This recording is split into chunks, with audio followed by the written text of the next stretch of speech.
tipo Gohan calvo. Misericórdia. Gohan calvo? Eu nunca vi esse meme, não? Não, graças a Deus. Um Gohan calvo é uma versão do Gohan que inventaram aí, um Super Saiyajin calvo aí, tá ligado? Eu já vi Goku agiota, mas... Então, já tá gravando mesmo ali, já? Já tá, a gente já pode começar. Um brinde pra nós, isso aí. 3, 2, 1. Olá, sejam muito bem-vindos. Eu sou o Eric Lima e esse é o AqueleCast, o podcast de entrevistas da Aquele Brasil. E pela primeira vez em áudio e vídeo. E agora vai ser distribuído no YouTube também. Além de já estar sendo distribuído nas plataformas de áudio. Sendo elas Spotify, iTunes, Deezer, Google Podcasts, entre outras. E para celebrar, né, para comemorar essa primeira versão do nosso podcast em áudio e vídeo, eu trouxe um convidado que ele, além de ser um cliente da nossa agência, né, é uma pessoa, é um amigo pessoal, né, a gente já está caminhando junto aí nas empreitadas já tem alguns anos já, mas hoje ele vem apresentar um projeto que ele está lançando agora, neste ano, né, que ele vai poder ter a oportunidade de explicar direitinho aqui. E eu gostaria de anunciar nosso convidado de hoje, que é Lucas Carvalho. Seja bem-vindo, Lucas. Obrigado pelo convite, obrigado aqui pela presença ilustre. Estamos iniciando aqui essa nova fase desse podcast, é uma honra. Oh, legal, cara. Seja o primeiro de muitos. Sim, tomara que tenha muitas edições. E que você volte aqui quando a gente chegar na plaquinha dos 100 mil inscritos. Com certeza, já olhando pra frente. Com certeza, olhando pra frente. Mas, ô Lucas, a gente se conheceu lá na incubadora de Jabotão Criativo, né? Incubadora de startups.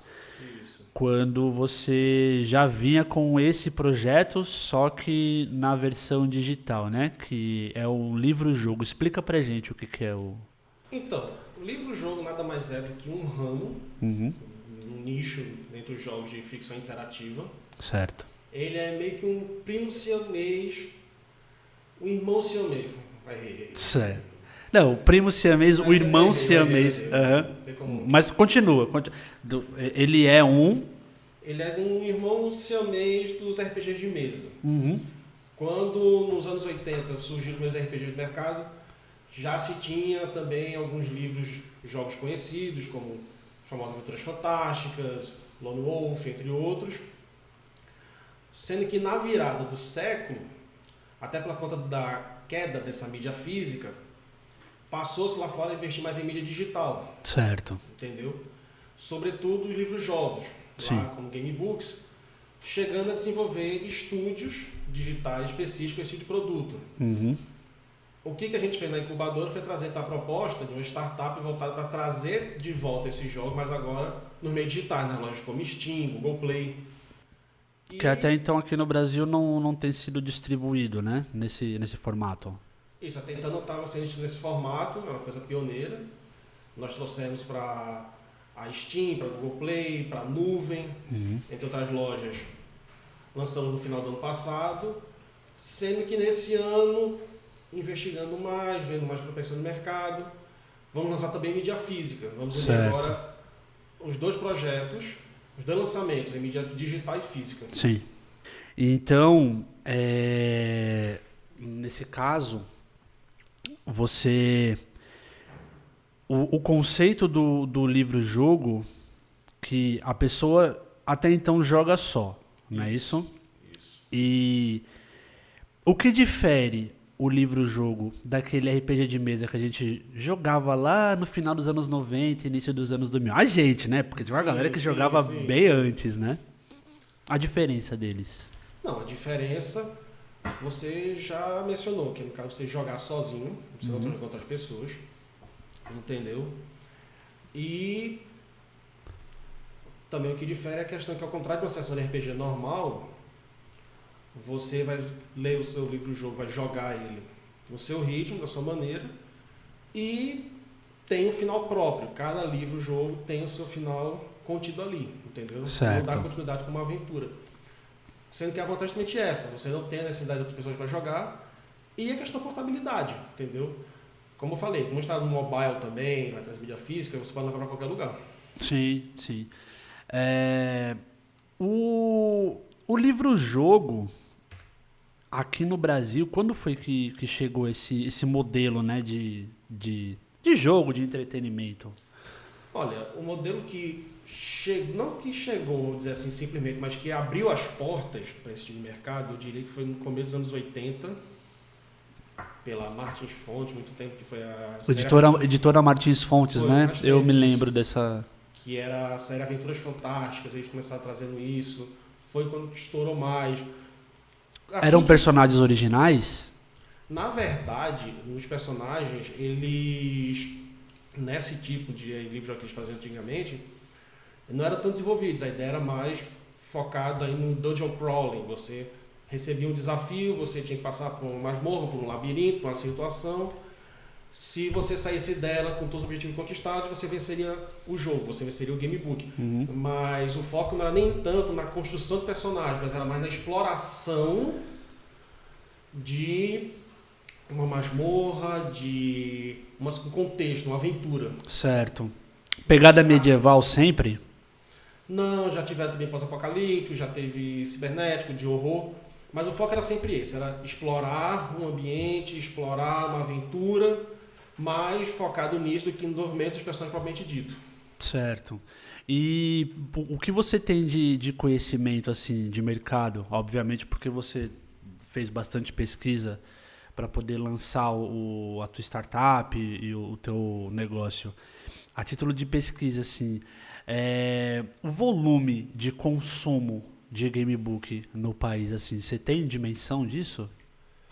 Nós temos em dimensão para começo de conversa no mercado mundial. Você sabe que um nicho desse de ficção interativa como um todo, ele está em torno de centenas de milhões de dólares no mundo todo. Entendeu? Certo. Ele abarca vários tipos de produto como esse. Entendeu? Você tem jogos MFMV, você tem múltipla escolha, os gamebooks também fazem parte desse gênero. O que se observou foi, acima de tudo, vendo as movimentações desse mercado no exterior, de estúdios especiais no exterior, como Choice of Games, Delight Games, entre outros, era que sempre havia um questionamento constante da ausência desses jogos em língua portuguesa. Uhum. Entendeu? Era algo constante. Você ia nas páginas das lojas, nas reviews, você ia nos comentários da internet, sempre havia uma ausência dessa questão de jogos na própria língua portuguesa. Então, considerando também até o tamanho que o mercado brasileiro apresentava em potencial, visto a história que o Brasil tem com RPGs, com gamebooks, como eu falei, o Brasil tinha um mercado considerável até a virada do século desses produtos. E é um mercado que ficou, como é que eu vou dizer a você, certo modo, dormente um certo tempo, até pouco tempo atrás. Você vê que começa a ressurgir nomes famosos, começa a ressurgir franquias famosas. Você vê agora, por exemplo, uma nova edição do Aventuras Fantásticas aqui no Brasil, agora pela editora Jambô. Você começa a ver outros gamebooks no mundo de Tormenta. Mas esses produtos são ainda somente em mídia física, somente em mídia impressa. Entendeu? O diferencial da nossa empresa, da Salfed, com relação a elas, é que a gente trabalha nos dois fronts. A gente trabalha tanto realmente nas mídias digitais, nos jogos digitais para PC e mobile, quanto agora apoiando também na mídia física com o lançamento do nosso produto. Uhum. E então a sua startup é a Salfed. Eu pronunciei certo? Salfed Studios, né? E conta um pouco da história dela, da onde surgiu. Porque surgiu primeiro a ideia do primeiro gamebook para surgir a ideia da produtora, ou ela veio primeiro? Não, no caso, primeiro veio a ideia do primeiro livro, do meu gamebook. Uhum. Tá? A princípio foi um desafio de game design. Uhum, certo. Um conceito que deve ser trabalhado a primeiro momento individual. Sendo que, conforme foi sendo trabalhado isso, o projeto foi ganhando escopo maior, foi vendo a dimensão real do mercado, foi sendo investigado e viu que havia possibilidade de entrada de novos players aqui no país referente a isso. Num primeiro momento, se cogitou, inclusive, trabalhar com as editoras de fora. Sim. Entendeu? Mas aí apareceu, então, a Jabatão Criativo com uma outra proposta melhor. Ao invés de se apoiar em outras empresas de fora para lançar seu produto, e ainda eventualmente perder, inclusive, questão de direitos autorais, direitos ao jogo em si, por que então não fazer o lançamento pela sua própria empresa, pela sua própria startup? Entendeu? Sim, sim. Demoraria assim, um pouco mais, em função do aprendizado, em função do estabelecimento da empresa de modo formal, mas era um caminho mais seguro, em onde nós ainda teríamos os direitos do jogo ainda. Uhum. Então, desse modo, assim, fazer o lançamento pela nossa própria empresa. E aí foi um caso curioso porque acabou que o nome da empresa vem do primeiro jogo, entendeu? Sim. Raptors of Salford, faz Sim. referência à locação dentro do jogo, que acabou que o primeiro jogo batizou a empresa. Sim, sim. A região de Salford é uma região fictícia, Certo. mas da onde vem a inspiração, então, para o nome? Porque já sabe agora que o jogo, né? A localidade do jogo deu nome à produtora, Sim. certo? Mas da onde veio a inspiração para Salford? Na verdade, tem duas inspirações para Salford, né? Uma vem de homenagem ao trabalho da minha mãe, acho que é a minha inspiração como empresária, como empreendedora, que o negócio dela, o trabalho imobiliário, é Litoral Sul. Certo. Salford, a tradução literal seria Borda Sul, entendeu? Fazer Sim, uma referência sim. ao trabalho dela nesse ponto. Certo. Outra referência que eu fui descobrir depois, né, mas fica também pela consideração, foi muito tempo, quando estava na época do lançamento do Final Fantasy VII Remake. Sim. Por acaso apareceu no ponto do trailer um nome separado, South Edge, separado, Uhum. que era o nome da localidade do metrô de Midgard. Aí eu olhei assim, já estava com a empresa lançada, estava com o pitch feito, daqui a pouco eu olhei assim, rapaz, já vi esse nome em algum canto. Aí passando no vídeo apareceu. Mas a inspiração principal foi realmente essa homenagem. Certo. Prestar isso. O Raptors of Salford, né? Isso. Que é nasceu como um gamebook digital, né? Uhum. E agora, neste ano de 2023, ele vai ser lançado como mídia física, né? Isso. Da onde veio a inspiração para... A história foi escrita por você, né? Isso. Dos pés à cabeça. Isso. A história, a mecânica de jogo, a programação. Sim, sim. O projeto completo, né? Ele foi... É como se fosse um exército de um homem só, né? Isso. Tive alguns reforços na parte da tradução para inglês, no caso, para poder lançar também o jogo internacionalmente. Sim, sim. E também a questão das ilustrações do jogo, que foram feitas pelo José Luiz, um artista incrível, que nos apoiou desde o começo do projeto. Massa. Da onde veio a inspiração para a história do jogo? E assim, né? Fique à vontade para não dar spoilers. Mas muito importante, muito importante. A inspiração para a história do Raptors. E aí, desculpa, né? Mas seria interessante também dar como se fosse uma sinopse, né? Dar uma pincelada assim no panorama da história. Vamos lá. A ideia inicial para o Raptors foi trazer um conceito novo, uma coisa nova para a questão dos cenários pós-apocalípticos, de apocalipse zumbi, mas trazendo alguma coisa que fosse diferente. Certo. Porque você geralmente quando vai ver um jogo nesse estilo, você vê sempre ou a queda da civilização acontecendo, vamos dizer, tipo Guerra Mundial Z, você vê a civilização caída, um Mad Max da vida, mas você não vê exatamente o meio do caminho, você não enxerga, é muito difícil. Você vê, acho que talvez The Last of Us tenha representado um pouco disso, mas eu acho que o Raptors dá um passo além, porque a impressão que passa é que você tem uma situação de impasse. Você tem o apocalipse zumbi, você tem as hordas de infectados que estão atacando o território ser um pedaço de um continente, entendeu? Que teria resistido a mais tempo à infecção. Você já começa a ter cidades-estados se reerguendo, você já começa a ter uma movimentação nesse sentido. E os Raptors, no caso, seriam mercenários, grupos de mercenários, que, diante de contratos, seja por pessoas das cidades-estados, realizam missões para esses lugares, que ao mesmo tempo que ganham o seu meio de vida, também ajudam a manter a civilização funcionando. Certo. Entendeu? Só que aí você começa a ver histórias nesse território, que é uma coisa que está mudando. Porque você começa a ver histórias de ordens de infectados destruindo cidades e estados, começa a avançar. Então, É como se os zumbis estivessem evoluindo também. Pode acontecer. Daqui a pouco eles estão pensando, né? Que não era uma coisa muito comum no passado, né? Mas aí é aquela coisa, você quer que eu dê spoiler aqui, é complicado. Eu não posso fazer isso. Aí não dá. Aí não dá. Mas acima de tudo a questão é que é um cenário que, apesar de tantos anos de impasse, ele começa a mudar em uma direção, ele começa a ganhar um contorno diferenciado, e nisso começa a história do livro, que um grupo de Raptors recebe um contrato talvez mais perigoso e mais lucrativo da história, Sim. que eventualmente pode impactar toda a região do território. Uhum. Se vai ser para melhor ou pior, só sabendo depois que você jogar. Exatamente, né? Você precisa jogar para saber qual vai ser o fim da história, né? Isso. Ô Lucas, personagens. Obviamente que cada personagem do jogo ali, né, tem suas características pessoais, né? E aí, você pode falar um pouco dos personagens, as motivações de cada um dentro do jogo? Posso. A primeira coisa que eu queria deixar aqui registrada é o seguinte, nesse ponto, já também observando o que aconteceu no mercado externo, existe o desenvolvimento maior dos personagens hoje, os jogos são feitos hoje para esses estúdios de fora, e procuramos não ficar a parte disso.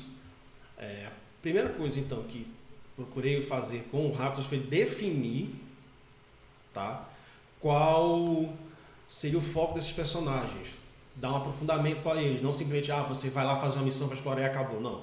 Desenvolver esses personagens, desenvolver essa história. Uma segunda coisa foi justamente a questão de por que ter esse grupo. Certo. Se você for olhar os jogos de antigamente, como eu já falei aqui, Antônio Fantásticas tudo, eles estão muito mais focados na questão da aventura, o herói solitário, aquela pessoa que só resolve tudo. Partindo com experiência própria, né? Sabe da minha formação, sou oficial da Marinha Mercante de formação. Por questão de experiência própria, de vivência, eu sei que uma andorinha só não faz verão. Sim. Eu tenho uma dificuldade muito grande de aceitar a história do herói que sozinho resolve tudo. Eu não acredito nisso. Certo. Porque você vê um navio, você vê uma tripulação, você vê um meio que já é perigoso por si só, que já tem uma série de perigos.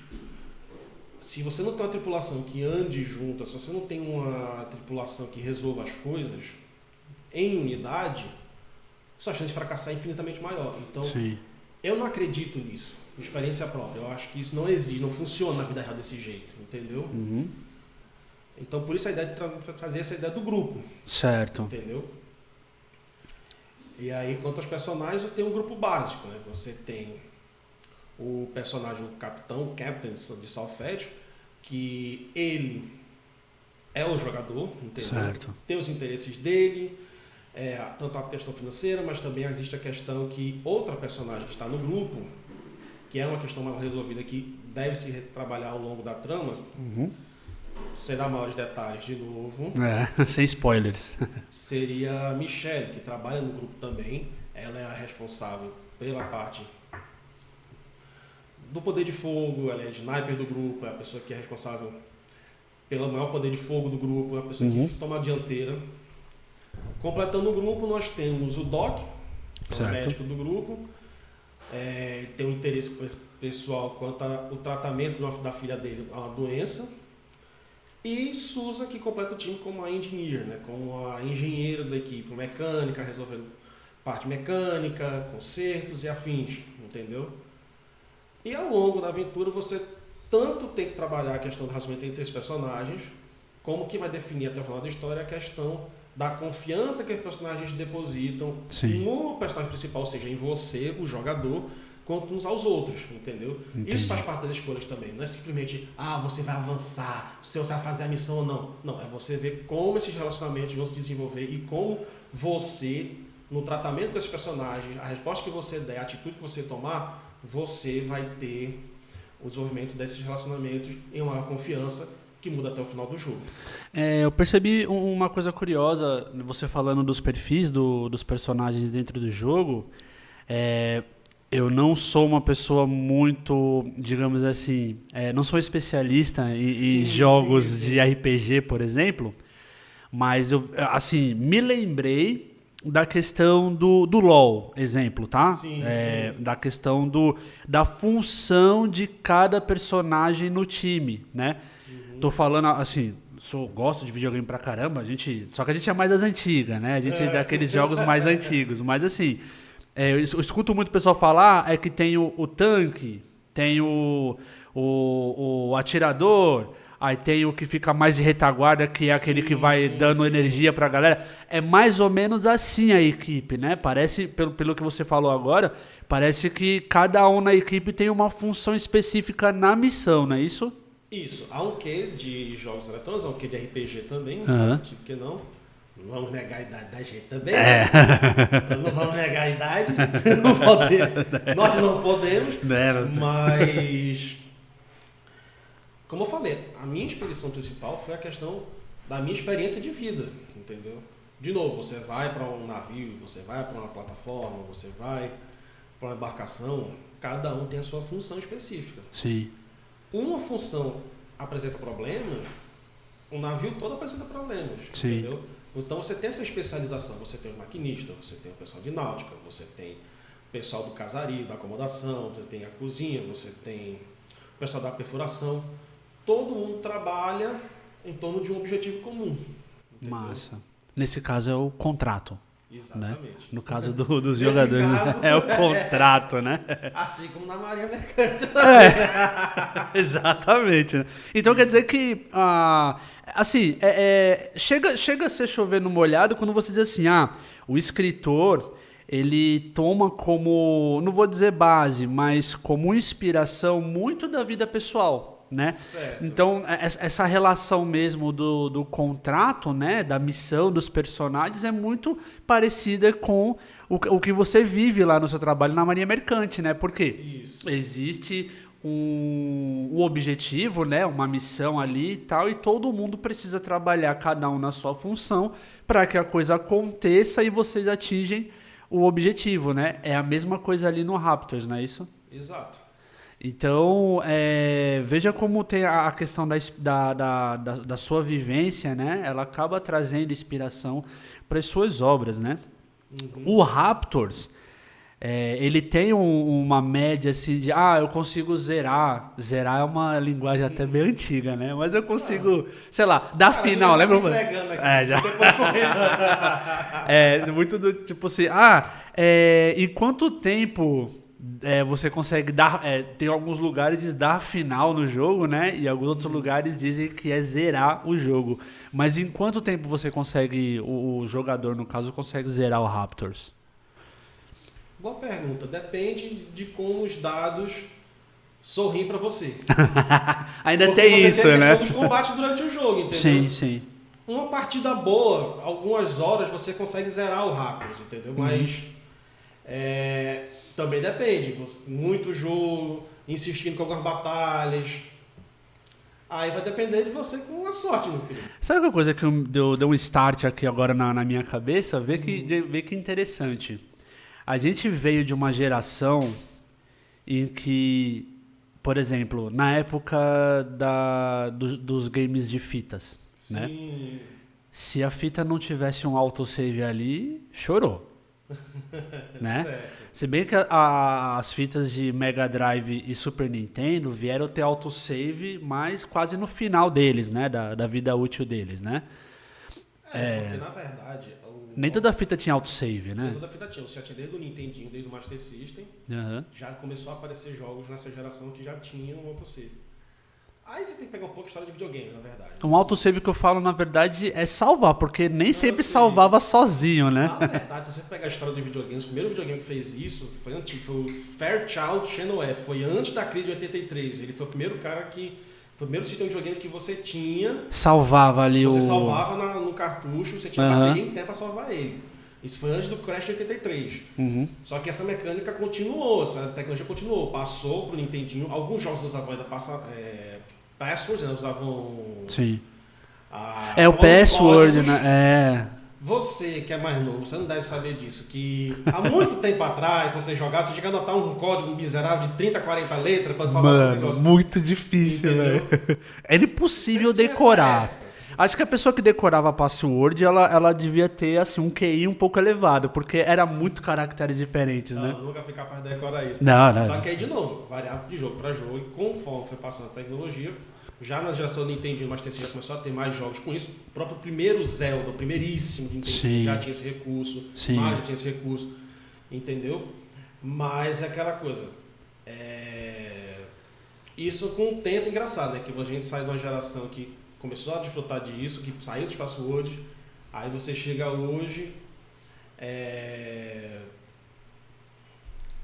você tem muito jogo que não faz isso.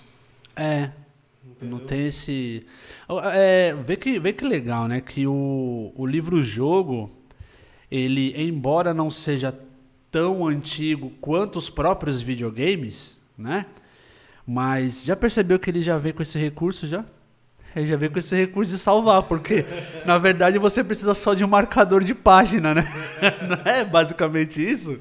O save do Gamebook é um marcador de página, né? Deve ser. Que tinha a primeira pedra que não anotava as referências do lado para seguir adiante, né? Exato. E então a pessoa que joga o Raptors vai depender mais ou menos do desenrolar da história para definir em quanto tempo ela consegue zerar o jogo, né? Exato. E me diz uma coisa, Lucas, o jogo ele foi lançado digitalmente, ele já está disponível, né, nas lojas de aplicativos e de games, não é isso? Isso. Ele está disponível onde hoje, o digital? Hoje, ele está disponível na Steam, está disponível na nuvem, está disponível na Google Play e outras duas lojas, que é a Greenman Game e a Cartridge, para quem tiver interesse também. Certo. A versão... Agora vamos falar da versão impressa que está vindo aí, agora em abril provavelmente, né? Deve estar chegando a versão impressa.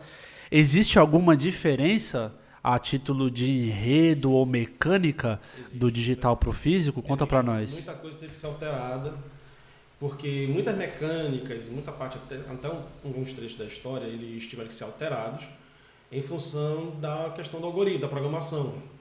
Eu poderia até levar o texto para a versão impressa, mas não a mesma coisa da programação. Não posso levar o algoritmo. Sim, é diferente. Acabou que algumas mecânicas, infelizmente, não puderam ser trazidas.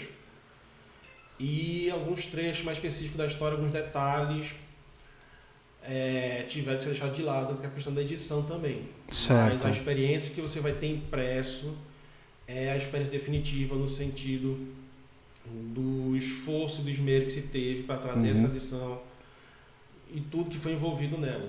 A versão impressa, o jogador vai precisar ter dados, né, para poder jogar. Isso. E os dados são aqueles dados de RPG ou dado comum? Dado comum de 6 faces. De 6 faces, Dois né? dados comuns de 6 faces. Você consegue jogar numa boa, sem precisar... Porque, eu não sei, não deve ser fácil encontrar os dados de 10, 20 faces, né? Não deve ser muito fácil. Só comprar na internet, eu sei, mas... Pela internet compra, né? Mas dos 2 dados de... Já consegue jogar ele, né? Isso. E previsão de lançamento da versão impressa? No momento estamos trabalhando com a janela de lançamento entre maio e junho. Certo. A data específica ainda vai ser definida, falta agora poucos detalhes junto com a editora, mas deve ser entre maio e junho. E já sabe onde vai ser vendido a versão impressa? No momento, o que já tem confirmado são versões impressas no próprio site da editora Book, que está trabalhando com a gente, pelo próprio site da Salfed Studios. Vai ter vendas online pelo site da Amazon e outras livrarias online. Bibliotecas físicas, estamos ainda confirmando quais são as redes que vão oferecer esse produto. Certo. E me diz uma coisa, Raptors, digamos assim, ele, se a gente for encarar como um produto, né? Ele está chegando numa nova fase, né, do produto e tal, mas ele, digamos assim, encerrando o ciclo, digamos, de lançamento, certo? A Salfed já tem alguns outros projetos em mente para poder lançar. Como é que é o futuro? Já temos outros projetos. A gente tem fase inicial, então não podemos dar maiores detalhes. Sim. mas a ideia, inclusive, foi pegar toda essa expertise que nós conseguimos com os Raptors e trazer para esse próximo projeto de uma maneira mais integrada.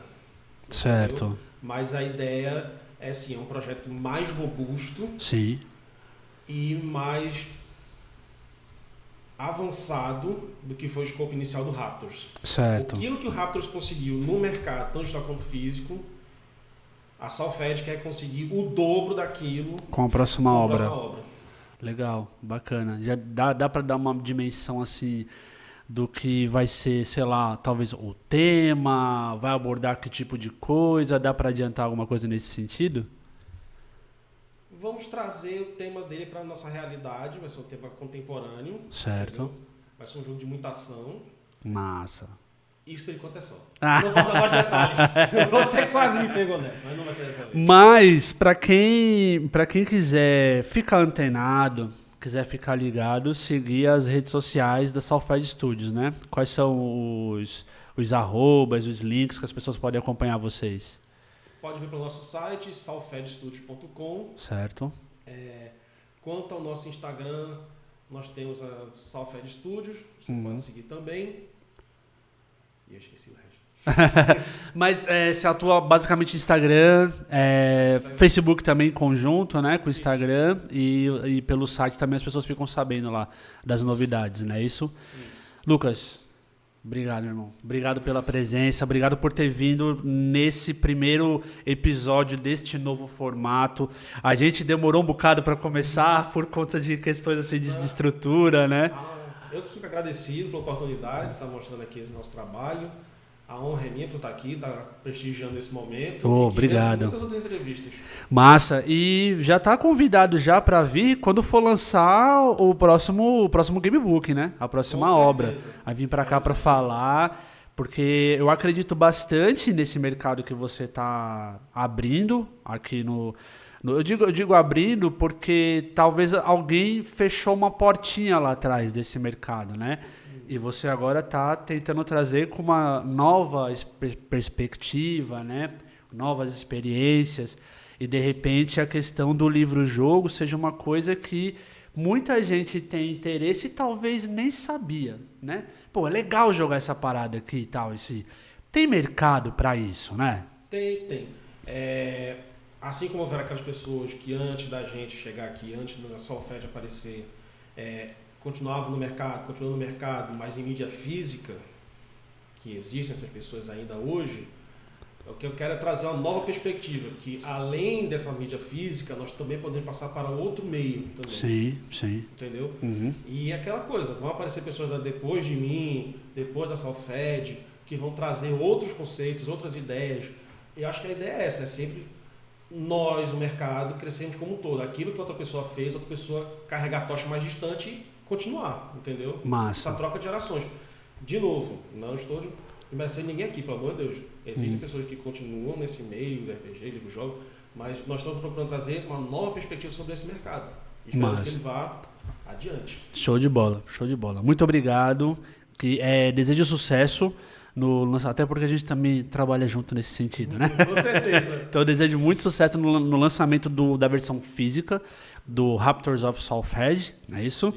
E já reafirmando o convite para vir aqui falar da próxima obra quando ela começar a ser produzida, quando estiver perto de lançar, para a gente trocar essa ideia aqui também, tá certo? Valeu, meu irmão, muito obrigado. Pessoal, vocês que... Peraí, tá bom. Gente, agradecer também quem está assistindo, quem está escutando também nas plataformas. Lembrar que siga a Aquile Brasil nas redes sociais, @AquileBrasil, ou nosso site www.aquilebrasil.com, tá certo? A gente está lançando uma plataforma de conteúdo que vai ser a Aquile TV, onde você vai ter muito conteúdo voltado para empreendedorismo, marketing, entretenimento, esportes também, tá certo? Espero que vocês gostem bastante. Siga a gente nas redes sociais, não deixe de deixar o seu like aqui no vídeo, se inscrever no canal, vai ajudar bastante. Aproveite a seção de comentários para poder deixar críticas, elogios, tá certo? Sugestões também. Agradeço muito a sua audiência e até o próximo episódio. Um abraço. Show. Essa porra não vai ficar levantada como eu quero, mas beleza, tá bom. Sabe, tá parecendo desse jeito. Você tá vendo na internet aquele Zezo dos Tecatas. É. É mesmo. Eu vou ajeitar aqui a blusa. Beleza. Tá aqui. Tá bom, não tá pegando buchão, não. O medo é esse? Eu esqueci de me apresentar, como sempre. iTunes, Google Podcasts e entre outras, né? E hoje, na verdade, eu deveria começar com a câmera em mim, para revelar o convidado, né? Certo. Tá, Tranquilo. dá pra cortar Relaxa, depois. relaxa. Não tá ao vivo não, relaxa. É verdade. Mas fala aí no microfone, vai falando. Atenção, torcida rubro-negra! É isso mesmo. Pelo esporte nada